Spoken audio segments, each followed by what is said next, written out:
Hello दोस्तों, स्वागत है आपका आपके अपने YouTube चैनल दिसार जीकेजीएस क्लासेस में। दोस्तों, आप सब लोग कैसे हैं? उम्मीद करते हैं आप सब लोग अच्छे होंगे, स्वस्थ होंगे, मस्त होंगे और अपनी तैयारी बेहतरीन तरीके से आप सभी कर रहे होंगे।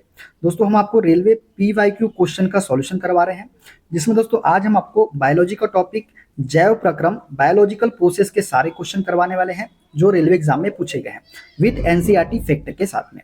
दोस्तों, वीडियो अच्छा लगे वीडियो को लाइक कर दीजिएगा, शेयर कर दीजिएगा, कमेंट कर दीजिएगा। चैनल पे नए हैं चैनल को सब्सक्राइब करके बेल आइकन को प्रेस कर लीजिएगा। और दोस्तों, हमसे जुड़ने के लिए क्लास के अपडेट के लिए आप हमारा टेलीग्राम चैनल ज्वाइन कर सकते हैं। टेलीग्राम चैनल का लिंक मैंने डिस्क्रिप्शन बॉक्स में आपको दे दिया है। चलिए दोस्तों, देर ना करते हुए स्टार्ट करते हैं आज का अपना सेशन। और दोस्तों, सभी की प्लेलिस्ट हमने आपके लिए बना दी है, तो आप प्लेलिस्ट में जाके भी सारी वीडियोस चैप्टर वाइज देख सकते हैं। चलिए स्टार्ट करते हैं आज का अपना सेशन।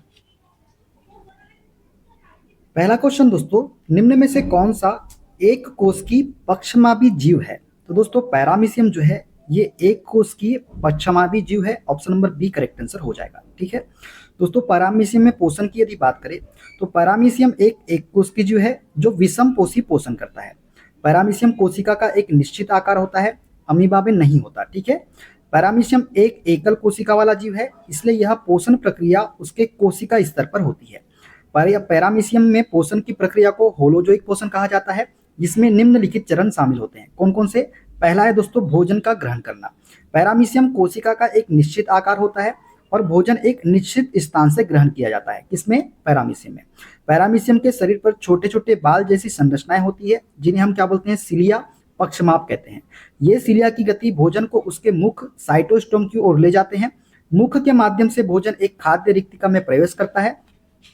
खाद्य रिक्तिका में पाचक एंजाइम भोजन को सरल पदार्थों में तोड़ देते हैं और उसके बाद दोस्तों पचे हुए पोषक तत्व पैरामीशियम के कोशिका द्रव में अवशोषित हो जाते हैं।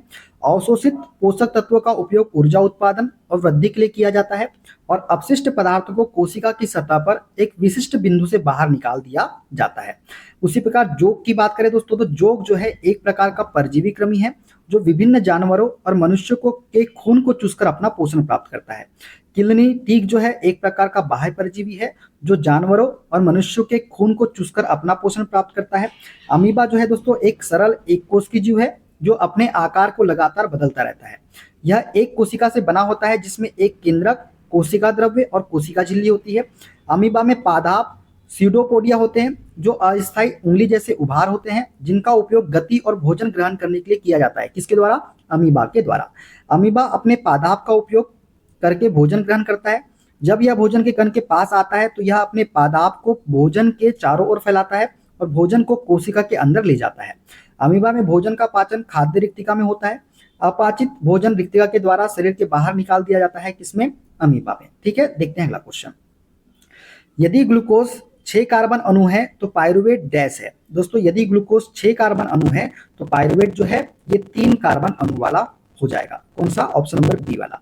दोस्तों, ग्लूकोज एक 6 कार्बन अणु है। देखिए ग्लूकोज में कार्बन के कितने अणु हैं? 6 है। जब ग्लाइकोलाइसिस की प्रक्रिया होती है तो ग्लूकोज का टूटना शुरू होता है। यह प्रक्रिया कोशिका के कोशिका द्रव्य या साइटोप्लाज्मा में होती है और इसके अंत में एक ग्लूकोज अणु 2 पायरुवेट अणु में विभाजित हो जाता है। प्रत्येक पायरुवेट अणु में 3 कार्बन होते हैं। कितने कार्बन होते हैं? 3 कार्बन होते हैं। ध्यान दें, लैक्टिक अम्ल एक 3 कार्बन अणु होता है, इसको भी आपको याद रखना है। लैक्टिक अम्ल कितना होता है? 3 कार्बन अणु होता है और इसका फॉर्मूला क्या होता है? C3H6O3। पायरुवेट का क्या होता है? C3H4O3। ठीक है दोस्तों, जब शरीर में ऑक्सीजन की कमी होती है जैसे भारी व्यायाम या तेज दौड़ने के समय, तो ग्लूकोज का पूरा ऑक्सीडेशन नहीं हो पाता।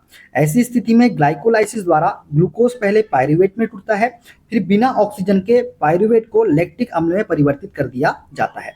इस प्रक्रिया को एनएरोबिक श्वसन कहते हैं। ठीक है, इसकी रासायनिक प्रतिक्रिया क्या होती है? तो ये होती है C6H12O6।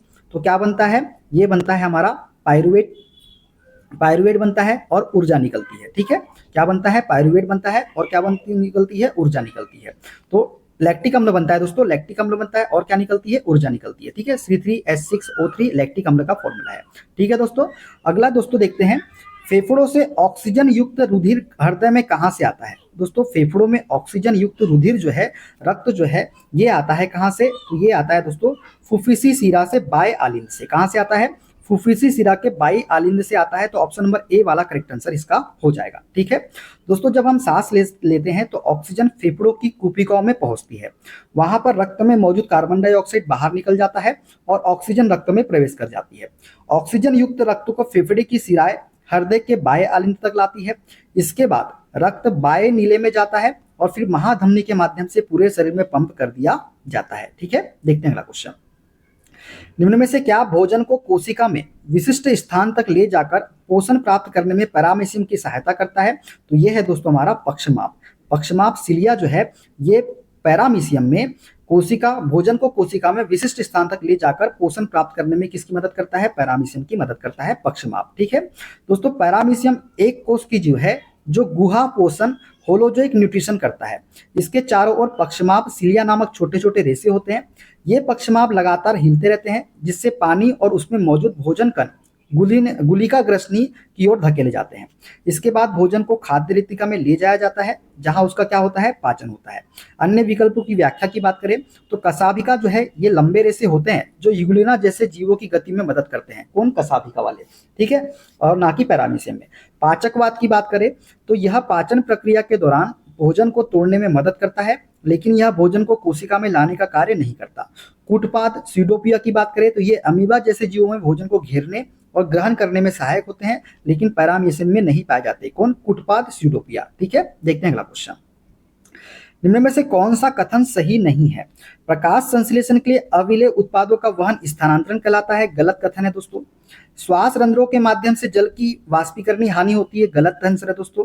प्रकाश संश्लेषण वह प्रक्रिया है जिनके द्वारा स्वपोषी बाहर से पदार्थ प्राप्त करते हैं और सूर्य के प्रकाश की अनुपस्थिति में उन्हें ऊर्जा के संचित रूपों में परिवर्तित करते हैं। तो ये भी गलत कथन है दोस्तों। तीनों ही कथन क्या है? गलत कथन है। तो पहला, दूसरा, तीसरा तीनों ही क्या है? गलत कथन हो जाएंगे। दोस्तों, प्रकाश संश्लेषण के अविलेय उत्पादों का वहन स्थानांतरण कहलाता है। यह कथन सही नहीं है। स्थानांतरण का अर्थ है पौधों में फ्लोएम द्वारा सुक्रोज और अन्य कार्बनिक पदार्थों का पत्तियों से पौधों के अन्य भागों तक परिवहन। स्थानांतरण क्या है? पौधों में फ्लोएम द्वारा सुक्रोज और अन्य कार्बनिक पदार्थों का पत्तियों से पौधों के अन्य भागों तक परिवहन ही स्थानांतरण कहलाता है। प्रकाश संश्लेषण में मुख्य उत्पाद ग्लूकोज होता है जो सुक्रोज में परिवर्तित होकर स्थानांतरित होता है। अविलेय उत्पादों का इससे कोई संबंध नहीं होता है, ये आपको याद रखना है। ठीक है, अगर कथन दूसरे की बात करें, श्वास रंध्रों के माध्यम से जल की वाष्पीकरणीय हानि है, तो यह कथन भी सही नहीं है। क्यों? श्वसन का अर्थ है ऑक्सीजन का उपयोग करके ग्लूकोज को तोड़ना और ऊर्जा प्राप्त करना, जबकि रंध्रों के माध्यम से जल की वाष्पीकरणीय हानि को वाष्पोत्सर्जन कहते हैं, ना कि श्वसन। ठीक है, कथन तीसरे की बात करें, प्रकाश संश्लेषक वह प्रक्रिया है जिनके द्वारा स्वपोषी बाहर से पदार्थ प्राप्त करते हैं और सूर्य के प्रकाश की अनुपस्थिति में उन्हें ऊर्जा के संचित रूप में परिवर्तित करते हैं। तो यह कथन भी सही नहीं है। क्यों? क्योंकि प्रकाश संश्लेषण केवल सूर्य के प्रकाश की उपस्थिति में होता है, ना कि अनुपस्थिति में। इस प्रक्रिया में पौधे कार्बन डाइऑक्साइड और पानी को मिलाकर ग्लूकोज और ऑक्सीजन का क्या करते हैं? निर्माण करते हैं। तो सभी तीनों कथन क्या है? हमारे गलत कथन हो जाएंगे। ठीक है, अगला क्वेश्चन दोस्तों, पादपों में कुछ अपशिष्ट उत्पाद रेजिन और गोंद के रूप में विशेष रूप से डैश में संग्रहित होते हैं। दोस्तों, पादपों में कुछ अपशिष्ट उत्पाद रेजिन और गोंद के रूप में जो है विशेष रूप से पुराने जाइलम में क्या होते हैं? संग्रहित होते हैं। तो ऑप्शन नंबर बी वाला इसका करेक्ट आंसर हो जाएगा। ठीक है दोस्तों, कुछ पादप रेजिन, गोंद और लेटेक्स जैसे उत्पाद बनाते हैं। कुछ पादप क्या करते हैं? रेजिन, गोंद और लेटेक्स जैसे उत्पाद बनाते हैं जो पुराने जाइलम या अन्य कोशिकाओं में संचित हो जाते हैं। ये पदार्थ पौधों के लिए संरक्षण का काम भी करते हैं, जैसे कीटों और रोगाणुओं से बचाव, घाव भरने में सहायता। पादपों में अपशिष्ट उत्पादों को कोशिकीय रिक्तिका में संग्रहित कर लिया जाता है। ये उत्पाद पादपों के लिए विषैले हो सकते हैं, इसलिए इन्हें निष्क्रिय रूप में संग्रहित किया जाता है। दोस्तों, कुछ पादप अपशिष्ट उत्पादों को मृदा में उत्सर्जित करते हैं। ये पदार्थ अन्य पौधों की वृद्धि को रोक सकते हैं या मृदा में पोषक तत्वों को प्रभावित कर सकते हैं। पादपों में कई मृत ऊतक होते हैं दोस्तों। किसमें? पादप में, जो अपशिष्ट संग्रहण में सहायक होते हैं। पत्तियों का पतन भी एक महत्वपूर्ण उत्सर्जन प्रक्रिया है जिसमें पत्तियां अपने अंदर संचित अपशिष्ट पदार्थों के साथ पेड़ से गिर जाती है। पौधे अपने अतिरिक्त जल को वाष्पोत्सर्जन द्वारा बाहर निकालते हैं। यह प्रक्रिया मुख्य रूप से रंध्र, स्टोमेटा और कभी कभी लेंटिसल के माध्यम से भी होती है। ठीक है, देखते हैं अगला क्वेश्चन। निम्न में से क्या जल तथा जल में घुले हुए खनिजों के अवशोषण और उसे जड़ों से पत्तियों तक भेजने में सहायता करता है? तो ये है दोस्तों हमारा वाष्पोत्सर्जन। वाष्पोत्सर्जन जो है दोस्तों, ये जल में घुले हुए खनिजों के अवशोषण और उसे जड़ों से पत्तियों तक भेजने में सहायता करता है। तो ऑप्शन नंबर ए वाला करेक्ट आंसर हो जाएगा। दोस्तों वाष्पोत्सर्जन पौधों में पत्तियों के रंध्रों के माध्यम से जल वाष्प के रूप में पानी की हानि की प्रक्रिया है।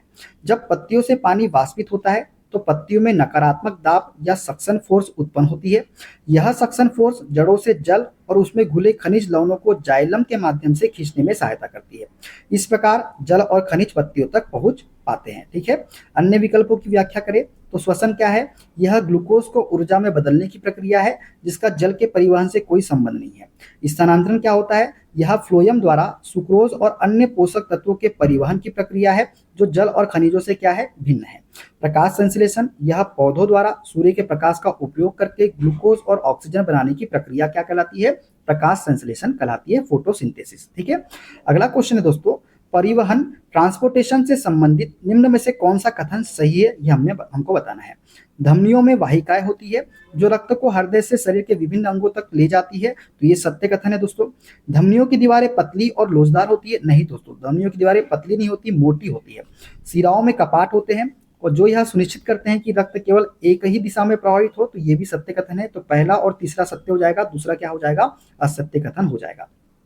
ठीक है दोस्तों, धमनियों में वाहिकाएं होती है जो रक्त को हृदय से शरीर के विभिन्न अंगों तक ले जाती है, ये कथन सही है। धमनियां रक्त वाहिकाएं होती है जो ऑक्सीजन युक्त रक्त को हृदय से शरीर के अंगों तक पहुंचाती है। केवल फुफ्फुसी धमनी अपवाद है जो ऑक्सीजन रहित रक्त को हृदय से फेफड़ों तक ले जाती है। धमनियों की दीवारें पतली और लोचदार होती है, यह कथन गलत है क्योंकि धमनियों की दीवारें जो होती है मोटी और लोचदार होती है क्योंकि इन्हें उच्च रक्तचाप को सहन करना पड़ता है। ये दीवारें रक्त को तेजी से प्रवाहित करने में क्या होती है? सहायक होती है। सिराओं में कपाट होते हैं जो यह सुनिश्चित करते हैं कि रक्त केवल एक ही दिशा में प्रवाहित हो, ये कथन सही है। सिराएं रक्त को शरीर के अंगों से हृदय तक वापस लाती है। इनमें कपाट होते हैं जो यह सुनिश्चित करते हैं कि रक्त सिर्फ एक दिशा में प्रवाहित हो और वापस ना बह सके। धमनी में कपाट नहीं होते, ये आपको नोट लगा के याद रखना है। ठीक है ना, देखते हैं अगला क्वेश्चन। निम्न में से कौन भोजन, कार्बन डाइऑक्साइड और नाइट्रोजन युक्त अपशिष्टों को घुले हुए रूप में ले जाता है? तो दोस्तों ये है हमारा प्लाज्मा। प्लाज्मा जो है ये भोजन, कार्बन डाइऑक्साइड और नाइट्रोजन युक्त अपशिष्ट को घुले हुए रूप में ले जाता है। ठीक है दोस्तों, प्लाज्मा रक्त का तरल भाग है जो लगभग 55% रक्त का हिस्सा बनाता है। इसमें पानी 90 से 92%, प्रोटीन, ग्लूकोज, खनिज लवण, कार्बन डाइऑक्साइड, हार्मोन और अपशिष्ट पदार्थ घुले रहते हैं। प्लाज्मा का मुख्य कार्य क्या है? तो ये भोजन के पोषक तत्वों को पचने के बाद कोशिकाओं तक पहुंचाता है। कार्बन डाइऑक्साइड को कोशिकाओं से फेफड़ों तक ले जाना, नाइट्रोजन युक्त अपशिष्टों को कोशिकाओं से किडनी तक पहुंचाना, ये सब किसका काम है? प्लाज्मा का मुख्य कार्य है। अन्य विकल्पों की व्याख्या करें तो रक्त प्लेटलेट जो है ये रक्त का थक्का जमाने में मदद करते हैं लेकिन परिवहन में इनकी भूमिका नहीं होती। लसिका की बात करें तो यह सफेद रक्त कणिकाएं और कुछ पोषक तत्वों को ले जाने में मदद करता है परंतु यह भोजन, कार्बन डाइऑक्साइड या नाइट्रोजन युक्त अपशिष्टों को मुख्य रूप से नहीं ले जाता। लाल रुधिर कणिकाएं, रेड ब्लड सेल की बात करें तो ये केवल ऑक्सीजन और थोड़ी मात्रा में कार्बन डाइऑक्साइड को ले जाती है लेकिन भोजन या नाइट्रोजन युक्त अपशिष्टों को नहीं ले जाती। ठीक है दोस्तों, देखते हैं अगला क्वेश्चन। ग्लूकोज पायरुवेट में कहां परिवर्तित होता है? तो दोस्तों ग्लूकोज जो है पायरुवेट में कोशिका द्रव्य साइटोप्लाज्म में क्या होता है? परिवर्तित होता है। तो ऑप्शन बी इसका करेक्ट आंसर हो जाएगा। दोस्तों ग्लाइकोलाइसिस ग्लूकोज को कोशिका द्रव्य में पायरुवेट में तोड़ा जाता है। तो ग्लूकोज का सूत्र क्या है? C6H12O6 और पायरुवेट का C3H4O3, ये आपको याद रखना है। ठीक है, देखते हैं अगला क्वेश्चन। पादपों में अपशिष्ट पदार्थों से छुटकारा पाने के तकनीक के संबंध में निम्न में से कौन सा सही है? दोस्तों पौधे वाष्पोत्सर्जन द्वारा अतिरिक्त पानी से छुटकारा पाते हैं। अपशिष्ट उत्पाद गिरने वाली पत्तियों में जमा हो जाते हैं। अपशिष्ट उत्पाद रेजिन और गोंद के रूप में विशेष रूप से पुराने जाले में संचित होते हैं। तो दोस्तों ये जो है पौधों, ये जो तीनों जो कथन है दोस्तों, ये तीनों कथन क्या है? हमारे तीनों ही कथन सही कथन है। ठीक है, पादपों में अपशिष्ट पदार्थों से छुटकारा पाने के लिए विभिन्न तरीके अपनाए जाते हैं जिनमें निम्न शामिल है। कौन कौन से? पौधे वाष्पोत्सर्जन द्वारा अतिरिक्त पानी से छुटकारा पाते हैं, यह कथन सही है। वाष्पोत्सर्जन के माध्यम से पत्तियों के रंध्रों से अतिरिक्त पानी वाष्प के रूप में बाहर निकल जाता है। यह न केवल जल संतुलन बनाए रखने में मदद करता है बल्कि पादप को ठंडा भी रखता है। अगला ऑप्शन है अपशिष्ट उत्पाद गिरने वाली पत्तियों में जमा हो जाते हैं, ये भी कथन सही है। पादप अक्सर अपशिष्ट उत्पादों को पत्तियों, छाल और फूलों में जमा कर लेते हैं। जब ये भाग झड़ जाते हैं तो अपशिष्ट भी पौधे से बाहर निकल जाता है। अगला है ऑप्शन सी, अपशिष्ट उत्पाद रेजिन और गोंद के रूप में विशेष रूप से पुराने जाइलम में संचित रहते हैं, तो ये भी कथन सही है। कुछ पादप विशेष रूप से शंकुधारी पौधे अपने पुराने जाइलम में रेजिन और गोंद के रूप में अपशिष्ट पदार्थ जमा करते हैं। ये पदार्थ पौधों को संक्रमण और कीटों से भी बचाते हैं। तो ए बी सी और तीनों ही क्या कथन है हमारे सत्य कथन हो जाएंगे। ठीक है, पौधों में परिवहन के बारे में निम्न में से कौन सा कथन सही है? तो दोस्तों, पौधों को कम ऊर्जा की आवश्यकता होती है और वे अपेक्षाकृत क्या होते हैं, धीमी परिवहन प्रणाली का उपयोग करते हैं। तो यही कथन क्या हो जाएगा हमारा सत्य कथन हो जाएगा, ऑप्शन नंबर ए वाला। पौधों को ऊर्जा की कम आवश्यकता होती है और वे अपेक्षाकृत धीमी परिवहन प्रणाली का उपयोग करते हैं। तो यही पौधों में परिवहन के बारे में सत्य कथन हो जाएगा। ठीक है दोस्तों, पौधों को गतिशीलता की आवश्यकता नहीं होती, इसलिए उनकी ऊर्जा आवश्यकताएं कम होती है। पौधे जाइलम और फ्लोएम के माध्यम से ध्यानिक परिवहन का उपयोग करते हैं, जो अपेक्षाकृत कैसा होता है, धीमा होता है। जाइलम प्रकाश संश्लेषण के उत्पादों को पत्तियों से पौधों के अन्य भागों तक पहुंचाता है जहां वे संश्लेषित होते हैं। यह कथन गलत है। जाइलम का मुख्य कार्य पानी और खनिजों को जड़ों से पत्तियों तक पहुंचाना है।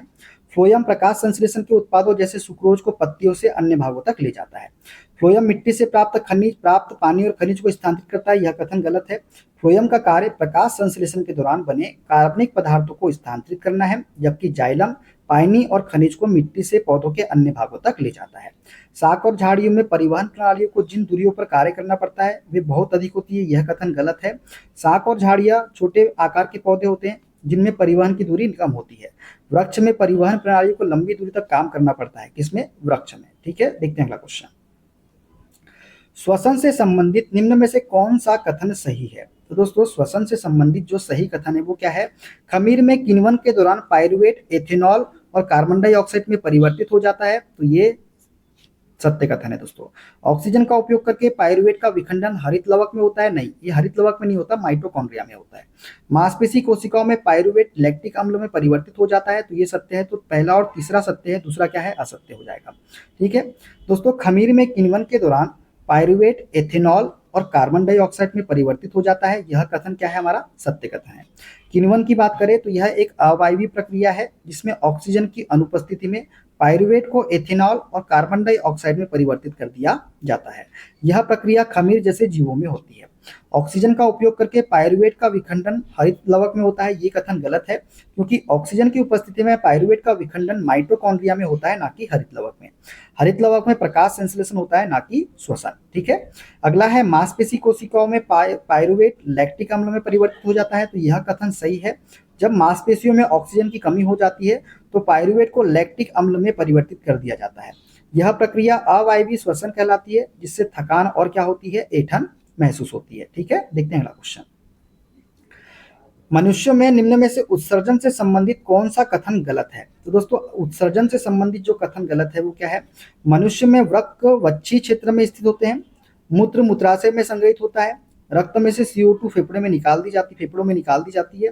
तो जो कथन गलत है दोस्तों वो कौन सा है, ये बताइए आप। तो इसका कथन जो गलत होगा दोस्तों वो होगा ऑप्शन नंबर पहला, मनुष्यों में वृक्क वक्षी क्षेत्र में स्थित होते हैं। यही क्या है, हमारा गलत कथन है। दोनों कथन जो है दूसरा और तीसरा ये क्या है, सत्य कथन हो जाएंगे। ठीक है दोस्तों, मनुष्यों में वृक्क वक्षी क्षेत्र में स्थित होते हैं, यह कथन गलत है। वृक्क जो है मनुष्यों में पृष्ठीय पेट में स्थित होते हैं, ना कि वक्षी क्षेत्र में। ये रीढ़ की हड्डी के दोनों ओर कमर के पास पाए जाते हैं। कहाँ पाए जाते हैं, कमर के पास में। मूत्र मूत्राशय में संग्रहित होता है, सत्य कथन है दोस्तों। मूत्र वृक्कों द्वारा बनाया जाता है और मूत्र वाहिनी के माध्यम से मूत्राशय में पहुंचता है, जहां यह अस्थायी रूप से क्या होता है, संग्रहित होता है। रक्त में से CO2 फेफड़ों में निकाल दी जाती है, यह कथन सही है। फेफड़े रक्त में मौजूद कार्बन डाइऑक्साइड को बाहर निकालने में मदद करते हैं। श्वसन प्रक्रिया के दौरान रक्त CO2 को फेफड़ों तक ले जाता है, जहां यह श्वसन के माध्यम से क्या कर होता है, बाहर निकल जाता है। ठीक है, देखते हैं अगला क्वेश्चन। निम्न में से किस प्रक्रिया में किसी जीव के शरीर के बाहर से अंदर ऊर्जा के स्रोत का स्थानांतरण शामिल है? तो दोस्तों, इसे हम बोलते हैं पोषण। किसी जीव के शरीर के बाहर से अंदर ऊर्जा के स्रोत का स्थानांतरण पोषण कहलाता है। क्या कहलाता है, पोषण प्रक्रिया कहलाता है। ठीक है दोस्तों, पोषण वह प्रक्रिया है जिसमें किसी जीव के शरीर के बाहर से अंदर ऊर्जा के स्रोत को ग्रहण किया जाता है। यह भोजन जीव के शरीर में पहुंचने के बाद पाचन, अवशोषण और उपयोग के लिए तैयार होता है। जिससे जीव को ऊर्जा और पोषक तत्व मिलते हैं। उदाहरण के लिए मनुष्य भोजन ग्रहण करते हैं जो ऊर्जा का स्रोत होता है। पौधे प्रकाश संश्लेषण द्वारा सूर्य के प्रकाश को ऊर्जा में परिवर्तित करते हैं। ठीक है, अन्य विकल्प की व्याख्या करें तो स्थानांतरण क्या कराता है? यह पौधों में फ्लोएम द्वारा सुक्रोज और अन्य पोषक तत्वों को पत्तियों से पौधों के अन्य भागों तक ले जाने की प्रक्रिया है। परिवहन क्या है? यह पौधों और जानवरों में जल, पोषक तत्व, गैसों और अपशिष्ट पदार्थों को एक स्थान से दूसरे स्थान तक ले जाने की प्रक्रिया है। उपापचय क्या है? मेटाबॉलिज्म। यह कोशिकाओं में होने वाली रासायनिक प्रक्रियाओं का समूह है जिसमें ऊर्जा का उत्पादन और उपयोग होता है, लेकिन यह भोजन को अंदर लेने की प्रक्रिया नहीं है। ठीक है, देखते हैं अगला क्वेश्चन। श्वसन से संबंधित निम्न में से कौन सा कथन सही है? वायु कुपिका में गैसों का आदान प्रदान होता है। वायु कुपिका की दीवारों में रक्तवाहिका का एक व्यापक संजाल होता है और मनुष्य में श्वसन वर्णक हीमोग्लोबिन होता है। तो इसमें बताना है कि कौन सा कथन सही है। तो पहला, दूसरा, तीसरा, तीनों ही कथन क्या है? हमारे सत्य कथन है। ठीक है, देखते हैं अगला क्वेश्चन।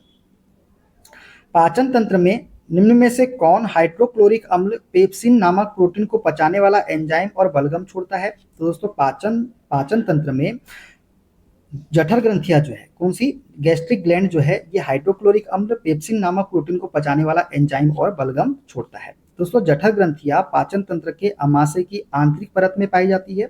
ये 3 मुख्य पदार्थ स्रावित करती है। एक हाइड्रोक्लोरिक अम्ल, ये पेट में अम्लीय वातावरण बनाता है जो भोजन को पचाने में क्या करता है? मदद करता है। यह पेप्सिनोजन को सक्रिय कर पेप्सिन में बदलता है। पेप्सिन की बात करें तो पेप्सिन एक प्रोटियोलाइटिक एंजाइम है जो प्रोटीन को छोटे छोटे पेप्टाइड्स में तोड़ता है। बलगम की बात करें तो बलगम पेट की दीवारों को ढककर HCl के प्रभाव से बचाता है और गैस्ट्रिक अल्सर बनने से रोकता है। कौन? बलगम। ठीक है, अन्य विकल्पों की व्याख्या करें तो अग्न्याशय, यह पाचन एंजाइम जैसे ट्रिप्सिन, लाइपेज और एमाइलेज और बाइकार्बोनेट स्रावित करता है, लेकिन HCl पेप्सिन या बलगम नहीं छोड़ता। पित्ताशय केवल पित्त को संग्रहित और स्रावित करता है जो वसा के पाचन में क्या करता है? मदद करता है। लार ग्रंथियां जो है, लार ग्रंथियां लार का स्त्राव करती है जिसमें एमाइलेज एंजाइम होता है जो कार्बोहाइड्रेट को तोड़ता है। ठीक है, देखते हैं अगला क्वेश्चन। मनुष्यों के उत्सर्जन तंत्र से संबंधित निम्न में से कौन सा विकल्प सुमेलित नहीं है? तो मूत्रवाहिनी एक युग्म होता है, मूत्राशय अयुग्मित होता है, वृक्क एक युग्म होता है और मूत्रमार्ग एक युग्म नहीं होता। दोस्तों, तो ऑप्शन नंबर डी वाला ही क्या हो जाएगा? करेक्ट आंसर हो जाएगा। ठीक है दोस्तों, मूत्रमार्ग यह अयुग्मित होता है। मूत्राशय में संग्रहित मूत्र को शरीर के बाहर निकालने के लिए मूत्रमार्ग का उपयोग किया जाता है। पुरुषों में यह प्रजनन प्रणाली का भी हिस्सा होता है, जबकि महिलाओं में यह केवल मूत्र उत्सर्जन के लिए होता है। चूंकि मूत्रमार्ग एक ही होता है इसलिए इसे युग्मित कहना गलत है। ठीक है, मूत्रवाहिनी कितनी होती है? तो 2 मूत्रवाहिनी होती है जो दोनों वृक्कों से मूत्राशय तक मूत्र पहुंचाती है। मूत्राशय एक अयुग्मित अंग है जो मूत्र को अस्थायी रूप से संग्रहित करता है। और वृक्क, किडनी की बात करें तो मनुष्य के शरीर में 2 वृक्क होते हैं जो रक्त को शुद्ध करके मूत्र का निर्माण करते हैं। ठीक है, देखते हैं अगला क्वेश्चन। जब पानी द्वार कोशिकाओं में प्रवेश करता है तो द्वार कोशिकाएं डैश और रंध्र डैश। दोस्तों, जब पानी द्वार कोशिकाओं में प्रवेश करता है तो द्वार कोशिकाएं उभर जाती है और रंध्र खुल जाते हैं। तो ऑप्शन नंबर सी वाला करेक्ट आंसर इसका हो जाएगा। ठीक है दोस्तों, द्वार कोशिकाएं पत्तियों की रंध्र के चारों ओर स्थित होती है। जब पानी द्वार कोशिकाओं में प्रवेश करता है तो वे फूल जाती है और उभर जाती है। टर्गर दबाव बढ़ने के कारण द्वार कोशिकाएं मुड़ जाती है जिससे रंध्र क्या हो जाते हैं? खुल जाते हैं। यह प्रक्रिया पौधों के वाष्पोत्सर्जन और गैसों के आदान प्रदान में सहायक होती है। द्वार कोशिकाएं सिकुड़ने या पानी की कमी होने पर रंध्र बंद हो जाते हैं। ठीक है, देखते हैं अगला क्वेश्चन। निम्न में से कौन सा रक्त का एक कार्य नहीं है? तो रक्त का कार्य क्या नहीं है दोस्तों? श्वेत सार के संश्लेषण में सहायता करना। ऑप्शन नंबर ए इसका करेक्ट आंसर हो जाएगा। ठीक है, श्वेत सार एक कार्बोहाइड्रेट है जो पौधों में प्रकाश संश्लेषण के दौरान ग्लूकोज के रूप में बनता है और बाद में श्वेत सार के रूप में, स्टार्च के रूप में क्या होता है? संग्रहित होता है। मनुष्य या अन्य जानवरों में श्वेत सार का संश्लेषण नहीं होता क्योंकि वे स्वपेशी नहीं होते। रक्त का इस प्रक्रिया में कोई भूमिका नहीं होती है। ठीक है, हार्मोनों का परिवहन करता है रक्त, गैसों का परिवहन करता है, अपशिष्ट पदार्थों का परिवहन करता है। ये सभी क्या है? सत्य कथन है। ठीक है, अगला क्वेश्चन दोस्तों, छोटी आंत में दीर्घ रोम विली के कार्य से संबंधित सही विकल्प का चयन कीजिए। तो विली का कार्य क्या है दोस्तों? ये अवशोषण सतह क्षेत्रों को क्या करता है? बढ़ाता है। तो ऑप्शन नंबर ए वाला इसका करेक्ट आंसर हो जाएगा। ठीक है दोस्तों, दीर्घरोम विली छोटी आंत की आंतरिक सतह पर पाई जाने वाली छोटी अंगुलिनुमा संरचनाएं होती है। ये आंत की सतह क्षेत्र को कई गुना बढ़ा देती है जिससे अधिक मात्रा में पोषक तत्वों का अवशोषण संभव हो जाता है। विली के अंदर रक्त वाहिकाएं और लसिका वाहिकाएं होती है जो अवशोषित पोषक तत्वों को रक्त प्रवाह और लसिका प्रणाली में पहुंचाती है।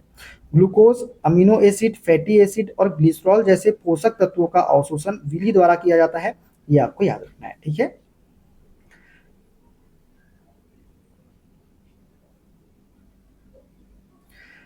निम्न में से कौन सी ग्रंथि ट्रिप्सिन एंजाइम का स्त्राव करती है? तो दोस्तों ट्रिप्सिन एंजाइम का स्त्राव जो है ये करती है हमारी अग्न्याशय पेनक्रियाज ग्रंथि। पेनक्रियाज ग्रंथि जो है ये ट्रिप्सिन एंजाइम का क्या करती है? स्त्राव करती है। अग्न्याशय एक पाचन ग्रंथि है जो ट्रिप्सिन नाम एंजाइम का क्या करती है? स्त्राव करती है। ट्रिप्सिन को अग्न्याशय ट्रिप्सिनोजन के रूप में निष्क्रिय रूप में स्त्रावित करता है। जब यह छोटी आंत में पहुंचता है तो एंट्रोकाइनेज नामक एंजाइम इसे सक्रिय ट्रिप्सिन में क्या करता है? परिवर्तित करता है। ट्रिप्सिन एक प्रोटियोलाइटिक एंजाइम है जो प्रोटीन के छोटे छोटे पेप्टाइड्स और अमीनो एसिड में तोड़ता है। अन्य विकल्पों की व्याख्या करें तो लार ग्रंथि एमाइलेज एंजाइम स्त्राव करती है जो कार्बोहाइड्रेट को तोड़ने में मदद करता है। यकृत पित्तलवन वसा को छोटे छोटे टुकड़ों में तोड़ते हैं। यह प्रक्रिया साबुन में इमल्सीकरण की तरह ही है। अमाशय से आने वाला भोजन अम्लीय होता है। इस अम्लीय भोजन को यकृत द्वारा स्त्रावित पित्त रस द्वारा क्षारीय माध्यम में बदला जाता है। जठर ग्रंथियां पेप्सिन एंजाइम का स्त्राव करती है जो प्रोटीन को क्या करते हैं? पचाने में मदद करते हैं। ठीक है। तो जठर ग्रंथियां याद रखना है, पेप्सिन एंजाइम का स्त्राव करती है। ठीक है। देखते हैं अगला क्वेश्चन। गलत युग्म का चयन कीजिए। पायरुवेट 3 कार्बन अणु है। ठीक है। एथेनॉल 2 कार्बन अणु है। ठीक है। ग्लूकोज 6 कार्बन अणु है। ठीक है। लैक्टिक अम्ल 4 कार्बन अणु है कि नहीं? ये भी 3 कार्बन अणु होता है लैक्टिक अम्ल। लैक्टिक अम्ल भी कितना अणु होता है? 3 कार्बन अणु वाला होता है। ठीक है। पायरुवेट इसमें 3 कार्बन अणु होते हैं। देखिए एथेनॉल इसमें 2 कार्बन अणु होते हैं। ग्लूकोज में 6 कार्बन अणु होते हैं और लैक्टिक अम्ल में भी 3 कार्बन अणु होते हैं। ठीक है। देखते हैं अगला क्वेश्चन। पाचन ग्रंथियों और उनके एंजाइमों से संबंधित गलत युग्म का चयन कीजिए। अग्न्याशय रस, यकृत पित्तरस, लार ग्रंथि ट्रिप्सिन, जठर ग्रंथि पेप्सिन। तो लार ग्रंथि ट्रिप्सिन जो है यही क्या है? गलत युग्म है दोस्तों। बाकी सभी क्या है? सही युग्म है। तो लार ग्रंथि लार का स्त्राव करती है जिसमें मुख्य रूप से एमाइलेज या टाइलिन एंजाइम होता है। यह कार्बोहाइड्रेट को माल्टोज में तोड़ने का कार्य करता है। अग्न्याशय में अग्न्याशय रस का निर्माण करता है। इसमें ट्रिप्सिन, लाइपेज, एमाइलेज जैसे एंजाइम होते हैं जो प्रोटीन, वसा और कार्बोहाइड्रेट को पचाने में क्या करते हैं? सहायता करते हैं। ठीक है। जिन कार्बोहाइड्रेट्स का तुरंत उपयोग नहीं किया जाता उन्हें डैश के रूप में संचित कर लिया जाता है जो पौधे द्वारा आवश्यकता पड़ने पर उपयोग किए जाने वाले आंतरिक ऊर्जा भंडार के रूप में कार्य करता है। तो दोस्तों जिन कार्बोहाइड्रेट्स का तुरंत उपयोग नहीं किया जाता उन्हें स्टार्च के रूप में क्या कर लिया जाता है? संचित कर लिया जाता है जो पौधे द्वारा आवश्यकता पड़ने पर उपयोग किए जाने वाले आंतरिक ऊर्जा भंडार के रूप में कार्य करता है। ठीक है। दोस्तों ग्लाइकोजनेजन का सूत्र है C6H10O5 का होल N। ठीक है। यह एक बहुशर्करा है जो जानवरों और मनुष्यों में ऊर्जा भंडार के रूप में पाया जाता है। इसे पशु स्टार्च भी कहा जाता है। सेल्यूलोज का सूत्र क्या होता है? C6H10O5 का होल N। यह पौधों की कोशिका भित्ति का मुख्य घटक है। यह एक रैखिक बहुशर्करा है जो ग्लूकोज की इकाइयों से मिलकर बनी होती है। ग्लूकोज का सूत्र क्या होता है? C6H12O6। यह एक मोनोशर्करा है जो शरीर को त्वरित ऊर्जा प्रदान करता है। यह पौधों में प्रकाश संश्लेषण द्वारा निर्मित होता है। स्टार्च का सूत्र होता है C6H10O5 का होल N। यह एक जटिल कार्बोहाइड्रेट है जो पौधों में ऊर्जा भंडार के रूप में पाया जाता है। इसमें एमाइलेज और एमिलोपेक्टिन होते हैं। क्या होते हैं? एमिलोज और एमिलोपेक्टिन होते हैं। ठीक है। देखते हैं अगला क्वेश्चन। निम्न कथनों में से पादप में परिवहन से संबंधित गलत कथन की पहचान कीजिए। फ्लोएम मिट्टी से खनिज और जल अवशोषण में मदद करता है। तो वही दोस्तों जाइलम करता है मिट्टी से खनिज और जल अवशोषण में मदद। मूल रोम पानी और खनिज अवशोषण के लिए जड़ के सतह क्षेत्र को बढ़ाते हैं। तो सत्य कथन है। सी वाला पादप में विशेष संवहनी ऊतक मिट्टी से पानी और पोषक तत्वों का परिवहन करते हैं। सत्य कथन है। जड़ें और पत्तियां जाइलम चैनलों के एक सतत नेटवर्क से जुड़ी होती है। तो दोस्तों ये भी सत्य कथन है। कथन हमारा कौन सा गलत है? केवल ए वाला गलत कथन है। ठीक है। देखते हैं अगला क्वेश्चन। प्रकाश संश्लेषण की प्रक्रिया में उत्पादित कार्बोहाइड्रेट ग्लूकोज का क्या होता है? तो दोस्तों पहले कार्बोहाइड्रेट का उपयोग ऊर्जा उत्पादन के लिए किया जाता है और शेष को स्टार्च के रूप में संग्रहित कर लिया जाता है। तो ऑप्शन नंबर ए वाला करेक्ट आंसर इसका हो जाएगा। ठीक है। अगला क्वेश्चन दोस्तों, नीचे 2 कथन दिए गए हैं। इन कथनों के संबंध में सही विकल्प का चयन कीजिए। पहला कथन है पादपों के वायवीय भागों द्वारा जल वाष्प के रूप में जल की हानि को वाष्पोत्सर्जन के रूप में जाना जाता है। तो सत्य कथन है दोस्तों ये। दिन के दौरान जब रंध्र खुले होते हैं तो वाष्पोत्सर्जन कर्षण जाइलम में जल की गति के लिए प्रमुख प्रेरक बल बन जाता है, तो ये भी क्या है हमारा सत्य कथन है। तो ए और बी दोनों क्या ही सही हो जाएगा। ठीक है, देखते हैं अगला क्वेश्चन। प्रकाश संश्लेषण के उत्पादों के अलावा निम्न में से किस पदार्थ का परिवहन पादपों में फ्लोएम द्वारा होता है? तो फ्लोएम के द्वारा किसका होता है? तो अमीनो अम्ल और सुक्रोज दोनों का परिवहन होता है किसके द्वारा? फ्लोएम के द्वारा। ठीक है, अगला देखते हैं क्वेश्चन। निम्न में से कौन प्लाज्मा में उपस्थित नहीं होता? तो दोस्तों अपचित भोजन जो है ये प्लाज्मा में उपस्थित नहीं होता, तो ऑप्शन बी इसका करेक्ट आंसर हो जाएगा। दोस्तों प्लाज्मा रक्त का तरल भाग होता है जिसमें जल, लवण, प्रोटीन, हार्मोन, ग्लूकोज जैसे गैसें आदि घुले होते हैं। लवण प्लाज्मा में सोडियम, पोटेशियम, कैल्शियम जैसे लवण आयन के रूप में उपस्थित होते हैं। हार्मोन ये रासायनिक संदेशवाहक होते हैं जो रक्त के माध्यम से शरीर के विभिन्न भागों में पहुंचते हैं। प्रोटीन की बात करें तो प्लाज्मा में एल्ब्यूमिन, ग्लोबुलिन और फाइब्रिनोजन जैसे प्रोटीन पाए जाते हैं जो रक्तचाप, प्रतिरक्षा और थक्के में क्या करते हैं? मदद करते हैं। अपचित भोजन रक्त में उपस्थित नहीं होता, यह भोजन पाचन तंत्र में होता है और मल त्याग के समय क्या होता है? बाहर निकलता है। इसलिए प्लाज्मा में अपचित भोजन क्या होता है? उपस्थित नहीं होता है। ठीक है, देखते हैं अगला क्वेश्चन। ऐसी स्थिति में जहां हम घायल हो जाते हैं और रक्तस्राव शुरू हो जाता है, रक्तस्राव से दबाव में कमी हो सकती है जो पंपिंग प्रणाली की दक्षता को कम कर सकता है। इससे बचने के लिए छोटे घाव वाले स्थान पर रक्त का थक्का जमने में मुख्य रूप से कौन सी कोशिकाएं मदद करती है? तो ये करती है दोस्तों रक्त बिंबाणु, blood platelets. Option number C इसका करेक्ट आंसर हो जाएगा। ठीक है दोस्तों, श्वेत रुधिर कणिकाएं WBC की बात करें तो उसका कार्य क्या है? ये शरीर की रोग प्रतिरोधक क्षमता को बनाए रखने में मदद करती है। संरचना इसमें न्यूक्लियस पाया जाता है और ये रंगहीन होती है। ये 5 प्रकार की होती है। कौन कौन सी? न्यूट्रोफिल, लिम्फोसाइट, मोनोसाइट, इसिनोफिल और बेसोफिल। उत्पत्ति कहाँ होती है इसकी? अस्थिमज्जा में और लसिका ग्रंथियों में। ठीक है, लाल रुधिर कणिकाएं RBC की बात करें तो इसका कार्य क्या है? शरीर में ऑक्सीजन का परिवहन करती है और कार्बन डाइऑक्साइड को बाहर ले जाती है।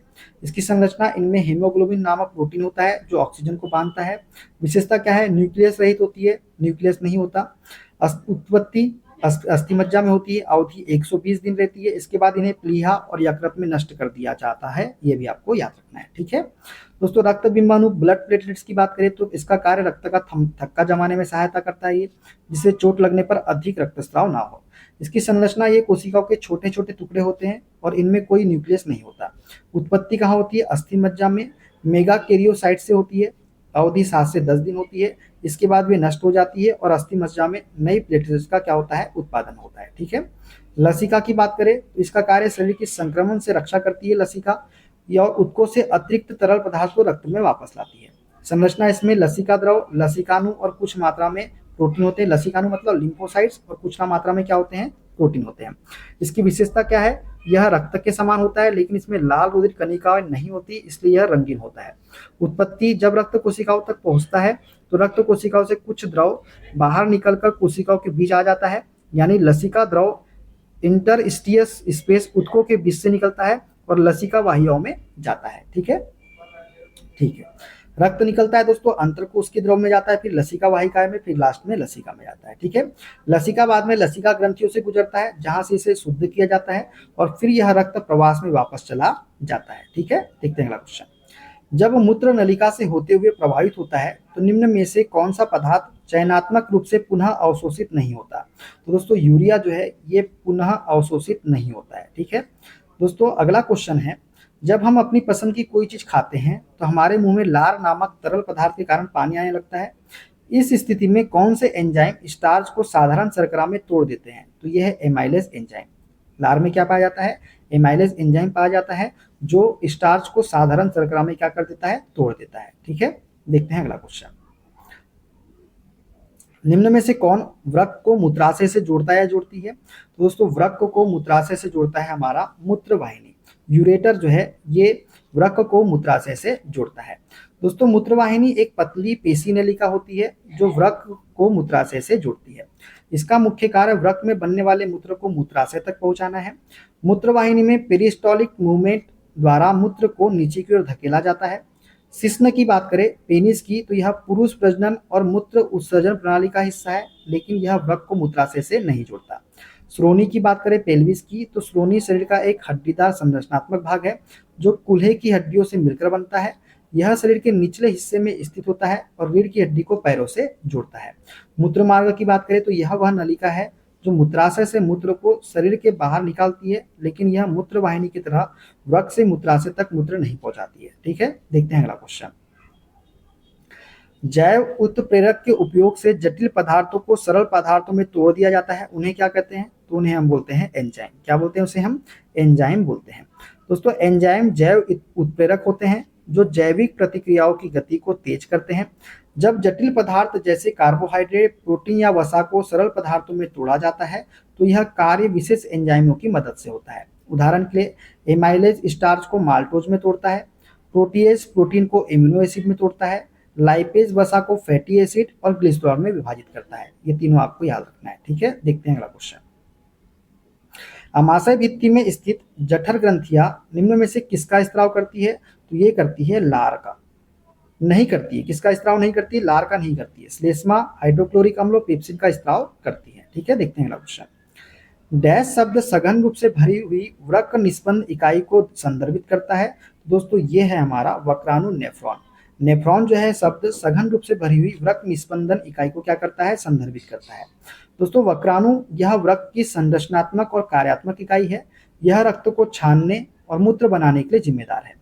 कोई केशिका यह एक छोटी रक्तवाहिका है जो रक्त ऊतकों के बीच पोषक तत्वों और अपशिष्ट उत्पादों को आदान प्रदान में क्या करती है? मदद करती है। तंत्रिका कोशिका यह तंत्रिका तंत्र की मूल इकाई है जो पूरे शरीर में विद्युत संकेत भेजती है। गुच्छे ग्लोमेरुलस यह वक्राणु का हिस्सा है जो रक्त को छानने का काम करता है। इसलिए वक्र निस्पंदन की इकाई को संदर्भित करने वाला सही शब्द क्या है? वक्राणु नेफ्रॉन है। ठीक है, देखते हैं अगला क्वेश्चन। दोस्तों, निम्न में से कौन पुरुषों में शुक्राणुओं और मूत्र दोनों के लिए एक सामान्य मार्ग बनाता है? तो दोस्तों, ये है हमारा मूत्र मार्ग। ऑप्शन नंबर ए वाला करेक्ट आंसर हो जाएगा। ठीक है, निम्न में से आहार नाल का सबसे लंबा भाग कौन सा है? तो आहार नाल का सबसे लंबा भाग है दोस्तों छोटी आंत। छोटी आंत इसका करेक्ट आंसर हो जाएगा। दोस्तों, आहार नाल मानव पाचन तंत्र का एक लंबा नलिकाकार मार्ग है जिसकी कुल लंबाई लगभग 9 मीटर 30 फीट होती है। नीचे आहार नाल के प्रत्येक भाग की औसत लंबाई दी गई है। मुखगुहा कुछ सेंटीमीटर होती है। ग्रसनी लगभग 12 से 14 सेंटीमीटर होती है। ग्रास नली लगभग 25 सेंटीमीटर लंबी होती है। आमाशय लगभग 22 से 25 सेंटीमीटर लंबा होता है। छोटी आंत जो है लगभग 6 से 7 मीटर लंबी होती है, जिसमें 3 चीज होती है। डुओडेनम ये होती है 25 से 30 centimetre, jejunum 2.5 metre, ileum 3.5 metre और बड़ी आंत जो है लगभग 1.5 मीटर लंबी होती है, जिसमें अंध आंत्र 6 से 7 सेंटीमीटर, वहदांत्र 1.2 से 1.3 मीटर और मलाशय 12 से 15 सेंटीमीटर। गुदा की बात करें तो लगभग 3 से 4 सेंटीमीटर ये लंबा होता है। ठीक है, देखते हैं अगला क्वेश्चन। प्रोटीन का सरल रूप क्या है? तो प्रोटीन का सरल रूप होता है दोस्तों अमीनो अम्ल। अमीनो अम्ल जो है ये प्रोटीन का क्या है? सरल रूप है। ठीक है, देखते हैं अगला क्वेश्चन। प्रोटीन को पचाने वाला एंजाइम पेप्सिन कहाँ स्त्रावित होता है? तो प्रोटीन को पचाने वाला एंजाइम पेप्सिन जो है ये आमाशय स्टोमक में क्या है? स्टोमक में क्या होता है? स्त्रावित होता है। तो ऑप्शन नंबर सी इसका करेक्ट आंसर हो जाएगा। ठीक है, एटीपी के विखंडन से एक निश्चित मात्रा में ऊर्जा मोचित होती है जो कोशिका के अंदर होने वाले अंतरोष्मी क्रियाओं का परिचालन कर सकती है। दोस्तों, एटीपी के विखंडन से एक निश्चित मात्रा में ऊर्जा मोचित होती है जो कोशिका के अंदर होने वाली अंतरोष्मी क्रियाओं का परिचालन कर सकती है। तो ये होती है माइटोकॉन्ड्रिया। कहाँ पे? माइटोकॉन्ड्रिया इसका जो है करेक्ट आंसर हो जाएगा। ठीक है, वृक्क की निस्पंदन इकाई क्या होती है दोस्तों? तो ये होती है वक्राणु नेफ्रॉन। इसके पहले हमने आपको बता चुका है। ठीक है, देखते हैं अगला क्वेश्चन। निम्न में से कौन सा एक कोश की जीव अपना आकार बदलता है? तो आकार बदलता है अमीबा। अमीबा जो है ये अपना एक कोश की जीव है जो अपना आकार बदल देता है। ठीक है, अमीबा एक कोश की जीव है जो अपना आकार बदलने में सक्षम होता है। इसका शरीर कोई निश्चित आकार नहीं रखता क्योंकि यह छदपाद सीडोपोडिया नामक अस्थायी प्रोटोप्लाज्मिक विस्तार बनाकर आगे बढ़ता है और भोजन ग्रहण करता है। ये छदपाद न केवल गतिशीलता में मदद करते हैं बल्कि फेगोसाइटोसिस प्रक्रिया के जरिए भोजन को भी ग्रहण करते हैं। ठीक है, देखते हैं अगला क्वेश्चन। डैश वह प्रक्रिया है जिसके माध्यम से पौधे जल वाष्प के रूप में पानी खो देते हैं, तो उसे हम बोलते हैं वाष्पोत्सर्जन ट्रांसपिरेशन। ठीक है, ऑप्शन नंबर सी इसका करेक्ट आंसर हो जाएगा। वायुमंडल में उपस्थित निम्न गैसों में से कौन सी गैस स्थलीय जीवों द्वारा श्वसन के लिए उपयोग की जाती है? तो ऑक्सीजन गैस इसका करेक्ट आंसर हमारा हो जाएगा। ठीक है, पाचन नलिका में भोजन की गति का सही क्रम निम्न में से कौन सा है? तो सबसे पहले हम जाते हैं सबसे पहले हम भोजन लेते हैं मुंह में, फिर जाता है ग्रास नली में, फिर जाता है किसमें, आमाशय में। तो ऑप्शन नंबर ए वाला करेक्ट आंसर हो जाएगा। ठीक है, देखते हैं अगला क्वेश्चन। वह कौन सी प्रक्रिया है जिसके द्वारा स्वपोषी बाहर से पदार्थ लेते हैं और सूर्य के प्रकाश की उपस्थिति उन्हें ऊर्जा के संचित रूपों में परिवर्तित करते हैं? तो इसे बोलते हैं हम प्रकाश संश्लेषण। क्या बोलते हैं इसे? हम प्रकाश संश्लेषण बोलते हैं। ठीक है, देखते हैं अगला क्वेश्चन। मानव शरीर का कौन सा अंग रक्त को पंप करता है? तो हृदय जो है दोस्तों, ये रक्त को क्या करता है? पंप करता है। ठीक है ना, देखते हैं अगला क्वेश्चन। निम्न में से कौन सा वर्णक मनुष्यों की लाल रक्त कणिकाओं में विद्यमान होता है? दोस्तों हीमोग्लोबिन जो है ये मनुष्यों की लाल रक्त कणिकाओं में क्या होता है? विद्यमान होता है। तो ऑप्शन नंबर सी वाला करेक्ट आंसर हो जाएगा। दोस्तों मनुष्यों में हीमोग्लोबिन की मात्रा का सामान्य परिसर की बात करें तो वयस्क पुरुष में 13.8 से 17.2 ग्राम प्रति लीटर जो होता है ये हीमोग्लोबिन की मात्रा होती है। वयस्क महिला में 12.1 से 15.1, बच्चे में 11 से 16, नवजात शिशु में 14 से 24 ग्राम। महिलाओं में हीमोग्लोबिन का स्तर सामान्यतः पुरुषों की तुलना में कम होता है। यह हार्मोनल कारणों और मासिक धर्म चक्र के कारण होता है। ठीक है दोस्तों, पशुओं में हीमोग्लोबिन की मात्रा का सामान्य परिसर पूछ लिए तो गाय और भैंस में 8 से 15, बछड़े में 10 से 14, घोड़े में 11 से 19, कुत्ते में 12 से 18। ठीक है, देखते हैं अगला क्वेश्चन। पौधों का निम्न में से कौन सा भाग सदैव नीचे की ओर बढ़ता है? तो जड़ें जो है दोस्तों ये हमेशा नीचे की ओर बढ़ती है। Option number A correct answer हो जाएगा। मनुष्य में वायु नासद्वार के माध्यम से प्रवेश करती है और यहाँ से वायु कंठ से होते हुए फेफड़ों में प्रभावित होती है। निम्न में से क्या यह सुनिश्चित करता है कि वायु मार्ग कंठ में निपतित कोलैप्स ना हो? तो यह है उपास्थि के वाले, इसका करेक्ट आंसर हो जाएगा ऑप्शन नंबर डी वाला। ठीक है दोस्तों, देखते हैं अगला क्वेश्चन। निम्न में से किसे जैविक उत्प्रेरक कहा जाता है? तो एंजाइम जो होते हैं दोस्तों इन्हें जैविक उत्प्रेरक कहा जाता है। किसे? एंजाइम को। ठीक है, जैविक उत्प्रेरक वे विशेष प्रकार के प्रोटीन अणु हैं जो जैविक प्रक्रियाओं की गति को तेज करते हैं, इन्हें एंजाइम कहा जाता है। जैविक उत्प्रेरक की विशेषताओं की बात करें तो प्रतिक्रिया की गति बढ़ाना, विशिष्टता, एंजाइम बिना स्वयं उपभोग हुए किसी रासायनिक प्रतिक्रिया की गति को कई गुना बढ़ा देते हैं। विशिष्टता की बात करें तो प्रत्येक एंजाइम एक विशेष प्रकार की प्रतिक्रिया या पदार्थ का पर कार्य करता है। कम तापमान पर कार्य, एंजाइम जैविक प्रक्रियाओं को शरीर के सामान्य तापमान पर संचालित करते हैं, लगभग 37 डिग्री सेल्सियस पर। पीएच और तापमान पर प्रभाव, एंजाइम की क्रियाशीलता विशिष्ट पीएच और तापमान पर सर्वोत्तम होती है, ये भी आपको याद रखना है। ठीक है, कभी कभी जब हमारी मांसपेशी की कोशिकाओं में ऑक्सीजन की कमी होती है तो अवायवीय श्वसन द्वारा पाइरुवेट को किसमें परिवर्तित किया जाता है? दोस्तों कभी कभी जब हमारी मांसपेशियों की कोशिकाओं में ऑक्सीजन की कमी होती है तो अवायवीय श्वसन के द्वारा पाइरुवेट को लैक्टिक अम्ल में क्या किया जाता है? परिवर्तित किया जाता है। किसमें? लैक्टिक अम्ल में। तो ऑप्शन डी इसका करेक्ट आंसर हो जाएगा। ठीक है, देखते हैं अगला क्वेश्चन।